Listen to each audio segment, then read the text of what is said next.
ఏ Bigg Boss fans 35th day night కొంచెం చూపిస్తారు. Next 36th day అందరు సోఫాలో కూర్చొని అని బిగ్ బాస్ అనౌన్స్ చేస్తారు. రణరంగంలోకి వైల్డ్ కార్డ్స్ కి స్వాగతం. నమ్మకం విలువ బిగ్ బాస్ హౌస్ లో చాలా ఎక్కువ అంటారు. ఇక్కడ ఎవరిని ఎవరు నమ్మకూడదు. చెప్పాలి అంటే ఒకళ్ళనొకళ్ళు నమ్ముకుంటూ పోతే లాస్ట్ లో మళ్ళా సింపతి గేమ్ ఆడాల్సి వస్తుంది. సో ఎంతవరకు నమ్మాలో అంతవరకే నమ్మాలి. సో ఎవరి గేమ్ వాళ్ళు ఆడినప్పుడు ఎవరు ఎవరిని కూడా నమ్మకూడదు అన్నదే అసలు చెప్పాలి అంటే. అలా ఉన్న వాళ్ళే అసలు అస్సలు నమ్మకూడదని కాదు. ఒక పాయింట్ లో ఒక థిన్ లైన్ ఉంటది. ఆ లైన్ క్రాస్ చేసి నమ్మకం పెట్టేస్తే 100% చాలా లాస్ అయిపోతారు. సో గెలిచే వరకు మీ ఆశల్ని ఆశయాల్ని వదిలేయకండి అని చెప్తా ఉంటారు బిగ్ బాస్. ఇక్కడ ఆయేషా, రమ్య, భరణిని అడుగుతా ఉంటారు. తనుజ అండ్ దివ్య ఇద్దరు ఎలిమినేషన్ లో నుంచి ఉంటే ఎవరికి వేస్తారంటే తనుజాకే వేస్తానని చెప్తారు.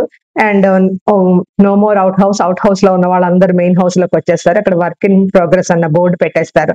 అండ్ మార్నింగ్ 11:15 కి దివ్య, మాధురి కుకింగ్ గురించి భరణి, రాము అండ్ వీళ్ళందరూ ఇన్వాల్వ్ అవుతారు. ఏంటి అంటే అక్కడ చాలా లేట్ అయిపోయింది.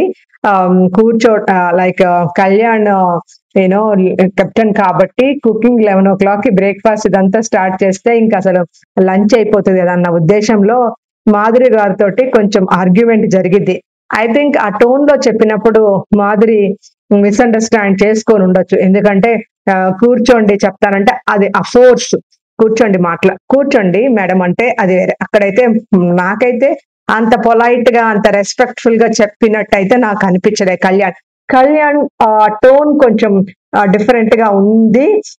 వీళ్ళందరూ కూర్చొని తన్ని ఒక క్లాస్ పీకటానికే స్టార్ట్ అయిపోయారన్న ఉద్దేశంలో మాధురి ఐ థింక్ వెంటనే తను యూనో ఇదైపోయింది. లైక్ వెంటనే తను యాక్ట్ చేసేసింది, రియాక్ట్ అయిపోయింది అనమాట. వాళ్ళ యాక్షన్ కి ఆమె రియాక్ట్ అయిపోయిందనే నాకు అనిపించింది. వేరేగా మాట్లాడాల్సి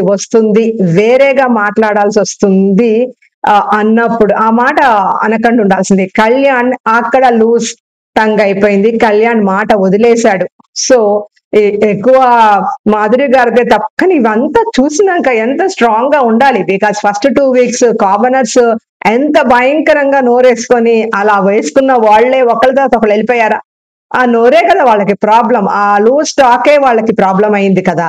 సో ఆ విధంగా వాళ్ళని కంట్రోల్ చేయడానికి తన తన గేమ్ తన స్ట్రాటజీ తోటి మాధురి హౌస్ లోకి అయితే ఎంటర్ అయింది. ఎవరికి కూడా ఆ చాయిస్ ఆ ఛాన్స్ ఇవ్వకూడదు అనేసి. సో ఇక్కడ దివ్య తెలుగు క్లాసెస్ మొదలు పెట్టేస్తారు. ఐ థింక్ ఎవ్రీ సీజన్ లో ఒక కంటెస్టెంట్ కంప్లీట్ గా తెలుగు రాని వాళ్ళు ఉంటారు. వాళ్ళకి ఇంకొకరు తెలుగు నేర్పిస్తారు. మనం సీజన్ 7 లో చూసాం, మనం అంతకు ముందు సీజన్ లో కూడా చూసాం ఎవరెవరికి తెలుగు. డెఫినెట్లీ అది ఒకటైతే జరుగుతుంది. అసలు ప్రాపర్ గా తెలుగు వచ్చిన వాళ్ళని తీసుకుంటే వాళ్ళ ఆర్గ్యుమెంట్స్ బాగుంటాయి, వాళ్ళ వాళ్ళ గేమ్ ప్లాన్ ఉంటుంది, క్లియర్ గా ఉంటుంది. అండ్ ఇన్ బిట్వీన్ ఒక యూనో ఆటలో అట్టిపండుని పెడితే మాత్రం చాలా కష్టం అయిపోద్ది. బట్ ఎవ్రీ టైం అలాగే చేస్తా ఉంటారు. అండ్ మాధురి కళ్యాణ్ విషయంలో తప్పెవరిదని మీరు అనుకుంటున్నారో కామెంట్ చేయండి. యాక్చువల్లీ మాధురి కొంచెం ఎక్కువే మాట్లాడింది. బట్ మొగుడిని కొట్టుకొని మొత్తుకోవటం అంటారు చూడండి, ఆ విధంగా అరిచింది తన తర్వాత ఏడ్చింది. మాధురి మాత్రం ఎడవటం అన్న అస్త్రాన్ని మాత్రం ఉపయోగిస్తే మాత్రం గ్యారంటీ తన డౌన్ అయిపోతుంది.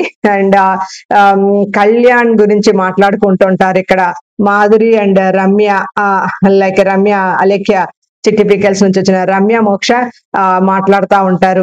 ఏంటి అంటే చాలా ఎక్కువ మాట్లాడేశాడు, అసలు రెస్పెక్ట్ లేదు అనేసి. అండ్ మళ్ళీ ఇంతలోనే దివ్య వచ్చి 2 cups దాల్ ఉంది, దాంతోనే అందరికి సర్వింగ్ చేయాలి అంటే 2 బకెట్లు నీళ్లు పోయాలని మాధురి అంటది. సార్ అందులో తను మాట కటుగా మాట్లాడవచ్చు, బట్ మీనింగ్ అదే. తనేం చేస్తుంది, తను ఎలా మేనేజ్ చేస్తుంది. ఇప్పుడు తనకు అంత తక్కువ రేషన్ ఇచ్చినప్పుడు ఎలా సర్వ్ చేయాలంటే అంతే. ఇప్పుడు మంది ఎక్కువైతే మజ్జిగ పలచగా అవుతుంది అంటారు కదా, అదే కాన్సెప్ట్ లో ఆమె వెళ్ళింది. అందులో తప్పు ఎవరిది అన్నది మీరే నిర్ణయించాలి. అండ్ ఇప్పుడు వచ్చిన వైల్డ్ కార్డ్స్ అందరూ కూర్చొని మాట్లాడుకుంటారు, వాళ్ళు చాలా యూనిటీగా ఉండాలి. అండ్ వీళ్ళందరికంటే లైక్ సంజన గారు బెటర్ అనేసి. And Bharani garu Divya and Tanuja గురించి కూడా మాట్లాడుకుంటారు. తనుజని కొంచెం పక్కకి పెట్టి భరణి దివ్య చాలా యూనిటీగా ఉన్నారు అనేసి. వాళ్ళకెందుకో దివ్య వైల్డ్ లేటర్ ఆన్ ఎంటర్ అయ్యి వైల్డ్ కార్డ్ గా వచ్చి చాలా స్ట్రాంగ్ గా పాతుకుపోయిందన్న కాన్సెప్ట్ వాళ్ళకు కూడా నచ్చట్లేదు అనుకుంటా, అదొకటి. అండ్ ఇప్పుడు నామినేషన్స్ లోకి వెళ్తారు. నామినేషన్కి వెళ్ళినప్పుడు ఆమ్, అసలు యూనో ఏంటంటే ఆ, వచ్చిన వైల్డ్ కార్డ్స్ బాల్ పట్టుకోవాలి. ఆ బాల్ వచ్చిన ఉన్న లోపల ఆల్రెడీ ఉన్న కంటెస్టెంట్స్ కి పాస్ చేయాలి, వాళ్ళిద్దరిని నామినేట్ చేయాలి, అందులోంచి ఒక వైల్డ్ కార్డ్ ఒకరిని తీసేయాలన్నది కాన్సెప్ట్ అన్నమాట. అండ్ తనూజ వచ్చి రాముని అండ్ సుమన్ నామినేట్ చేస్తుంది.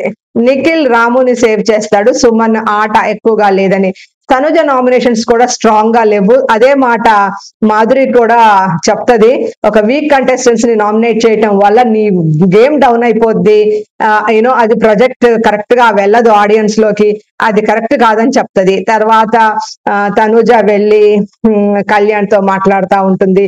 తనుజ నామినేషన్స్ అంతా యాప్ట్ గా అనిపించలేదు, బికాస్ తను కూడా చాలా సేఫ్ గానే ఉంది కాబట్టి తనకు కూడా పాయింట్స్ లేవు అయి ఉండొచ్చు. అండ్ అసలు కళ్యాణ్ కూడా అడుగుతాడు, నీకు స్ట్రాంగ్ పాయింట్స్ లేవు అనేసి. ఆ 2 పాయింట్స్ అసలు ఎవరికి అంత అప్రోప్రియేట్ గా అనిపించలేదు. నామినేషన్స్ గురించి చాలా ఓపెన్ గా వైల్డ్ కార్డ్ మాట్లాడేసుకుంటారు, అంటే స్ట్రాటజీ.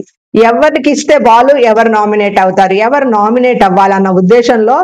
అండ్ ఇప్పుడు రమ్య తీసుకెళ్లి బాల్ రాముకి ఇస్తుంది, అంటే అంటే నామినేట్ అయిన వాళ్ళకి ఇచ్చేస్తే వాళ్ళు ఎలా చేస్తారు, అయితే రివర్స్ లో యూనో రివెంజ్ నామినేషన్ చేసేవాళ్ళు కదా లాస్ట్ వీక్, అలా ఏమైనా చేస్తారా అని చూస్తారు. కానీ రాము మాత్రం వాళ్ళిద్దరిని దమన్ పవన్ రీతును నామినేట్ చేస్తారు. And Ramya saves Rithu and nominates Demon అన్నిట్లో ఫేక్ గానే కనిపిస్తున్నాడు. డెమన్ ఇది యాక్చువల్గా ఇక్కడ మీరు గమనించాలి, రీతు స్ట్రాంగ్ ప్లేయర్. డెమన్ కి రీతు కంపేర్ చేస్తే డెమన్ ఏ స్ట్రాంగ్ ప్లేయర్, తన పాయింట్స్ అని పెట్టడా అంటే పెడుతున్నాడు. డెమన్ గేమ్ ఫిజికల్ నుంచి మెంటల్ ఇదికి స్ట్రాటజీకి బాగానే ఇంప్రూవ్ అయింది.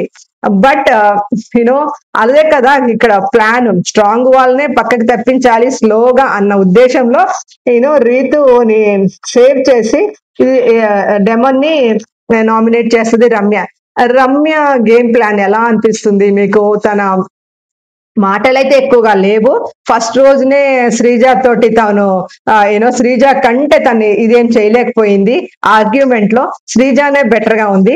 అసలు ఈ పాయింట్ లో శ్రీజ ఉండుంటే చాలా మంచి ఆర్గ్యుమెంట్స్ ఉండే అనిపిస్తుంది. అండ్ మాధురి గారు కూడా స్ట్రాంగ్ గానే ఉన్నారు. ఆ వచ్చిన ఆయేష అయితే బెటర్, తెలుగు కూడా మాట్లాడుతుంది, ఫిజికల్ గా ఉంది, మంచి స్పాంటేనియస్ గా ఉంది, పర్వాలేదు. ఆ గౌతమ్ గుప్తా డోంట్ నో, గౌరవ్ గుప్తా ఆయన ఏమవుతాడో ఎప్పుడు వెళ్ళిపోతాడో కూడా చెప్పలేము. నిఖిల్ నాయర్ పర్వాలేదు, తెలుగు పర్వాలేదు. అండ్ శ్రీనివాస్ సాయికి అయితే ఇంతవరకు ఛాన్సే రాలేదు మాట్లాడేది కానీ ఏదన్నా చెయ్యేది. ప్లీజ్ కామెంట్, చేయండి మీ ఒపీనియన్ ఏంటో. Please like, share and subscribe to simply Manjula. Thank you for watching my Bigg Boss updates.